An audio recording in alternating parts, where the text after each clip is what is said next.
All right. Hi, everyone. This is Language Ray. You're now rocking with Beth with Black Girls Learn Languages. And today I'm here with Raychelle, and she's going to share her language learning journey. So, hi, Raychelle. How are you?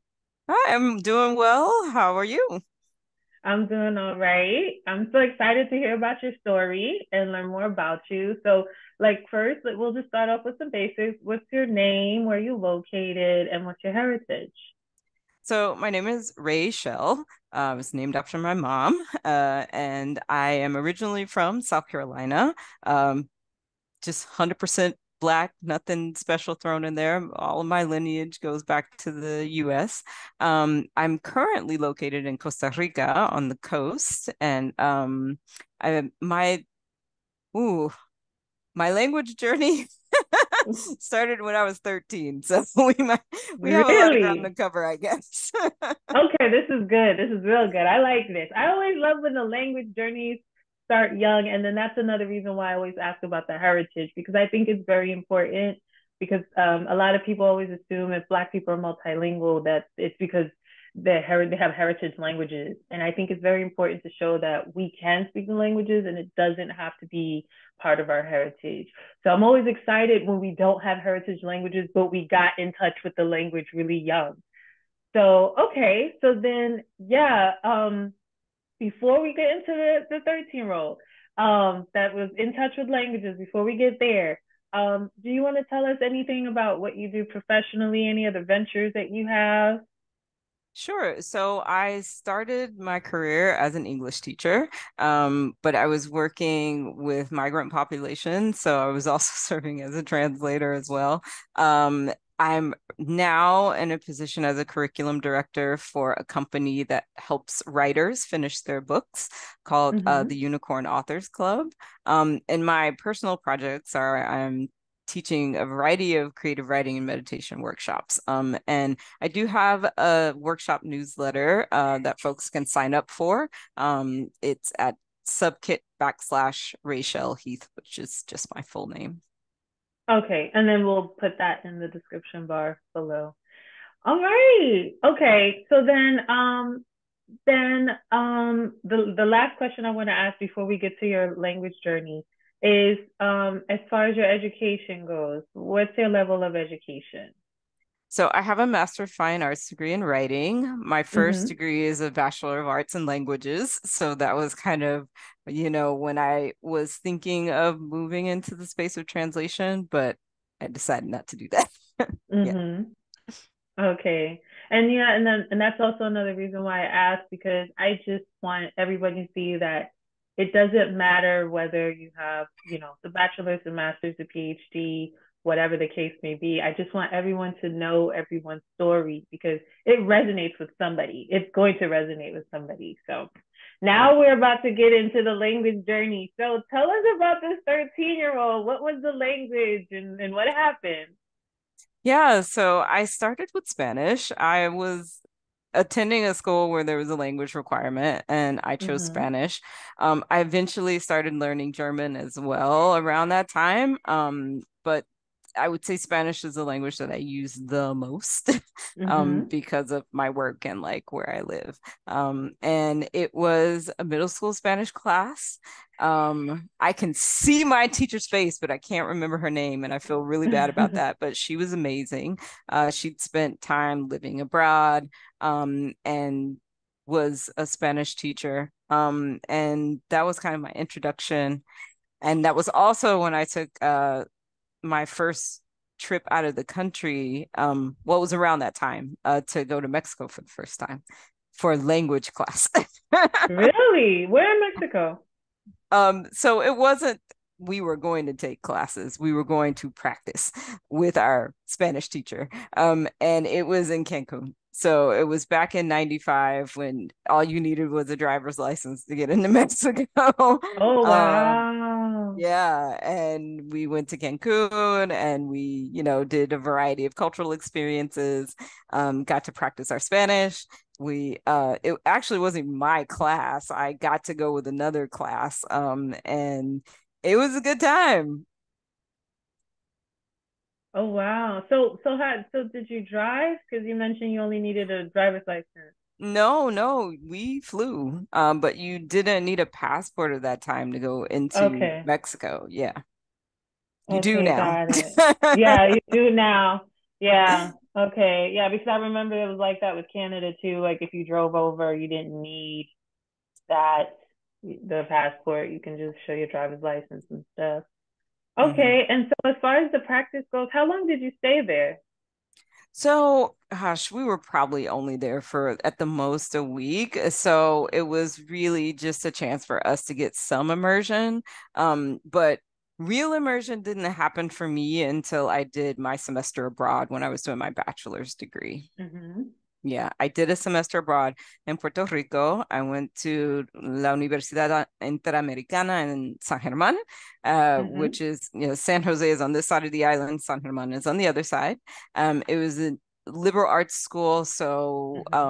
I got to take some really cool classes. Like I took a creative writing class, I took a pottery class, I took one of the most interesting history classes I've taken, and um, I think there was like a language class, but it was like phonetics, so it wasn't like a fun Mm-hmm. language class. But the immersion element was, just being in the environment and speaking with people in the language. So was it wasn't the class, it was just being there. Like the classes were in English, I take it. No. Oh no, they were in Spanish. Most of my classes were in Spanish. Oh wow. One, I think I had one class in English. Yeah. Goodness. And how was that? Like that was it. Was that your first time taking classes in your target language? Yeah, at that level. I mean, I was studying languages in school, so I had at I think our classes were mostly in Spanish. That was the idea, like once you got to a certain level. And I came Mm-hmm. in with AP credits, so I didn't start at like the freshman level. I was Mm-hmm. starting kind of ahead. So it wasn't the first time I'd been in a classroom where the only thing that was spoken was Spanish, but it was the first time I'd been in an education environment where the majority of what was being spoken was in Spanish. And I remember for one of my classes, I actually had to do a presentation, which I was Oh terrified to man. do. Oh my Um, gosh. but I had this really amazing study partner. She was so great, a local girl, and she helped me kind of get past my nerves, and I did really well. I got a passing grade on it. All right. Well, that sounds good. I always hate doing those presentations. I think I had a similar experience. I was taking Spanish in Clayton State, and we had to do a presentation, and I was just like, no, no, I can't do this. So, how what was your presentation about, by the way? I want to say that was for a literature class, so it was about Mm, poetry. But it's interesting that you would say that you have that same feeling about presentations because the few times I've taught Spanish, no matter what level it was, I always made my students do presentations because that's the fear, right? It's speaking the language in front of mm, someone else. You're afraid you're going to make a mistake, you're afraid you're going to forget something. But if you don't do it, then you really kind of do yourself a disservice to building the fluency up because that's how you get confident with a language. You right. speak it in uncomfortable situations as well as, in those comfortable exchanges that you have in a classroom or with a friend. And so, speaking of which, so would you say that that was something like what would you say your hardest struggle was with the language? Like, would you say it was the speaking, getting over the confidence to speak in front of others, or what was It was definitely not getting over the confidence to speak in front of others. I it? I had a really good friend. I actually had two really good friends, and we were well, one of them was Mexican, so she wasn't on the same kind of language journey as we were. But the other Mm-hmm. friend, we were both learning Spanish together, and we talked to anybody who would listen to us. And so I always loved like practicing Spanish. My Mm-hmm. biggest struggle is holding on to vocabulary and remembering all of like the really kind of high level grammar rules. And I can get kind of lazy when I'm around my friends because I know that they know what I mean and it's not like a high stakes environment. But if I have too much of that time where I'm being really lazy, I start to make those mistakes all the time, which I would prefer not to do. Right. Yeah, I can understand that one. But it is, I have to admit, sometimes it is easy to say, oh, okay, I'll just say this part in English because I don't know it and they know. It is really easy to fall into that trap. Yeah, absolutely. And Spanglish is fun. So, I mean, This why is not? true. But when I'm in professional settings or when I've been in places where I am translating, it's like I need to have my A game on. So it's like, I need to Right. be a little bit better about practicing and like practicing proper speaking with all the rules in place. Right. I Yeah. understand what you mean. And so, and you did mention German. So your languages are Spanish, German. Yeah, so I would say Spanish is my language. I used to be Mm-hmm. fluent in German, but I almost never had the occasion to use it, and so it's very shaky. Ich spreche Mm-hmm. Deutsch, aber ich spreche ein bisschen. But I was living in the Marshall Islands for about 7 years, which is this remote island in the Pacific, and I started learning Marshallese because I mean, you're in a place long enough, you want to start learning the language. Right. That one didn't get off the ground as much as I would like it to because it was just hard to keep a teacher. But Yeah. I do speak a little bit of Marshallese, which is kind of fun. Okay. So what is Marshallese? This is my first time hearing of it. So Marshallese, I believe the classification is Australasian or Austronesian. I always get them confused. But in the Pacific, most people know about Polynesia, which is Mm-hmm. Tahiti, Fiji, those islands. And then you also have Micronesia and Melanesia. So Melanesia is where you have the darker hued folks like Papua New Guinea, the Solomon Islands. They Mm-hmm. look like us. And then you have Micronesia, which is called that because they many of them are atolls, which are really tiny coral islands. Some of them you can walk like from end to end in less than a day. I say some where I lived, you can walk from end to end in less than a day. Mm-hmm. So they're in that kind of Pacific island grouping, but because all of those regions are so remote from each other, someone from Polynesia probably would not understand someone speaking their language from Micronesia. Maybe they would. I don't think so, though. Fijian sounds really different from Marshallese. Um, Mm-hmm. so Marshallese, it if you've ever heard someone speak Hawaiian, it's kind of that similar feeling, but it's its own thing. It's not Hawaiian, it's not Fijian, it's Marshallese. Yeah. Okay, I'm gonna have to look that up because that's my first time hearing about that. That's interesting. So you learned Marshallese by living there. You started with Spanish at 13, and then what was your start with German? So I feel like I started German around the same time as I started Spanish, but I'm having a hard time with the timeline. I don't think it was the same year, but it might have been. Um, Mm-hmm.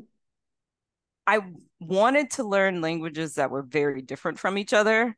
I played a game with Italian when I was getting my degree, and it's Mm-hmm. so similar to Spanish, but it's different enough that I was just not doing well. And I was like, I can't, Yeah. the languages have to be very different from each other. Mm-hmm. So that was kind of my tactic, and it worked. The only pickle with German is, if I don't speak it, I'm not gonna hold on to it as well. Right. Understood. I know I have that situation with French, which I'm trying to refresh right now as we speak. They say if you don't use it, you lose it. I don't quite believe you lose it. I just feel like No. it drops to like your pre-conscious kind of, and then you just need to experience that for a while to pull it back out. That's how I think. Yeah. And actually, when I was in Germany, I got to go in 2019, and I was in Berlin and Brandenburg, and we went to one other place, and I've forgotten the name of it, but I was able to do okay. My friend's kid, Mm-hmm. I was able to have conversations with her in German.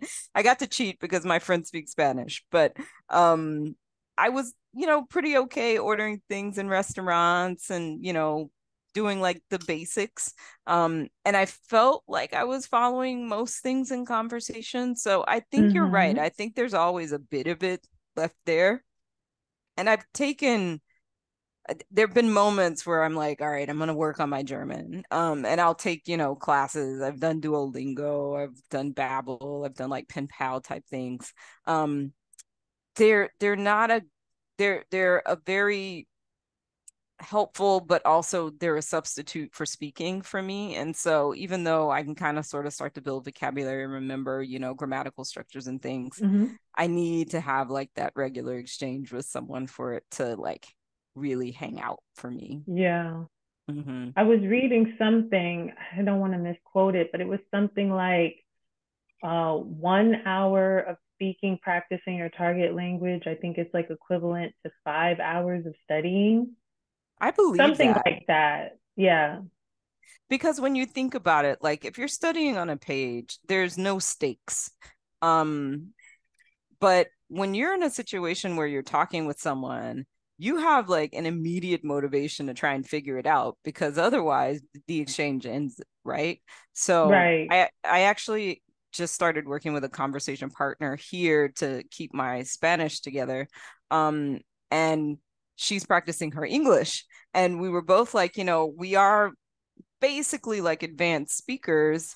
We're pretty fluent, but there's always that one little thing that you can't pull out because you haven't been practicing your target language. Right. We both listen to things in our target language. We both read things in our target language. We both watch things in our target language, but it's not the same as having a human in front of you and not knowing what they're going to say. So you're not Mm-hmm. able to prepare a response until you receive the input, right? Yeah. Okay. One of the things I wanted to ask, so did you feel like there were any opportunities that you were able to take advantage of because of Marshallese, Spanish, or German, that you wouldn't have otherwise been able to take advantage of? Um, you know, Spanish, yes, because I've had the opportunity to work doing some translation work that I know I wouldn't have, had if I didn't speak it. But in other ways, I think the advantage that those languages have given me is it's made people more comfortable around me. I've been Mm-hmm. able to connect with people in a different way than if we were kind of trying to figure things out between English and whatever their target language was. I remember working in the Marshall Islands when my students realized that I was learning Marshallese, like there was just kind of an immediate change in like how they saw me because I was Mm-hmm. making an effort, right? I wasn't just there to teach them this other language that they needed to learn to, quote unquote, be successful. I was also Mm-hmm. embracing a part of their culture that's very important to them. And so it really does change the way people receive you, which is why whenever I travel, I try to learn like the basics in whatever the language is there, and then Google Translate for everything else, right? Yeah, right. Yeah. Thank God for Google Translate and all these other dictionaries. Like, Mm-hmm. thank God. Um, so I don't want to assume, but which one would you say was your favorite foreign language and why? To learn or to that's a hard question. I would say the most fun to learn was Marshallese because I had never Mm-hmm. heard of it before I moved out Mm-hmm. there. Um, and the sounds are really interesting. There's this they use the sound a lot in the language, which is not Mm-hmm. as common in other languages. Um, so I would say that that one was probably the most fun just because it was so different from everything that I had studied before. Oh wow. Okay. Um, and then the next to last question. What are 3 tips that you can offer those who are trying to learn another language? So the first thing is to consume as much as possible. Even if you don't understand it, listen to it anyway, because then you start Mm-hmm. getting comfortable with hearing the sounds. When I was learning Spanish, I listened to so much music. We would sit and we would listen to the songs. We would try to translate the songs. We would look at the Uh-huh. liner notes. That was back when you had liner notes. Yeah. So I would say consume media. The other tip I would give is practice with someone else. There are so many places that you can go either online or, try and go in person to do a language exchange. And even if you don't know a lot, you can start to build that up by talking with someone else. And then the other thing I would say is if you have the opportunity to go to a country where your target language is spoken, take advantage of that. It really does change the context of what you're learning. You get to hear how people really speak as opposed to how people speak in media, which is different. Mm-hmm. And you can kind of go 10 toes down, and really see like, is this a language I want to learn? Or is this something that's kind of a passing fancy? Right. Okay. And then lastly, how can we keep up with you on social media? Yeah, so I actually do have a podcast myself, and that's a public page. So it's Mhm. IG is at BWIW interviews. And I have a website. It's the RaychelleHeath.com. Um, and the podcast has a website too, which is blackwomenandwellness.com. So those are good places to kind of keep up with what I'm doing. I do a lot of writing workshops and meditation workshops. I don't teach a language anymore. Um, and yeah, that's probably the best way to do it. Check out my websites or follow my podcast page. All right. And then we'll have all that information in the description bar below. So I just want to take the time to thank you so much, Raychelle. Thank you so much for coming and sharing your story. I think that there's so many people that this is going to resonate with. And I'm especially excited about the fact that you got started so young with languages. I always love to hear about that. So yeah, that's pretty much it for today. If you like this video, give me a thumbs up. If you're not if you're not subscribed, then please subscribe. So then that way, and also hit the notification bell so that way you can be notified each and every time that I drop a new video. Also, last but not least, if you are a Black woman, so this is mutually inclusive events, you must be Black and a woman. This must occur at the same time. Then please feel free to join the private Facebook group. That's also going to be in the link below. And I just want to thank you so much, and I'll see you next time. Thank Bye. you. Bye.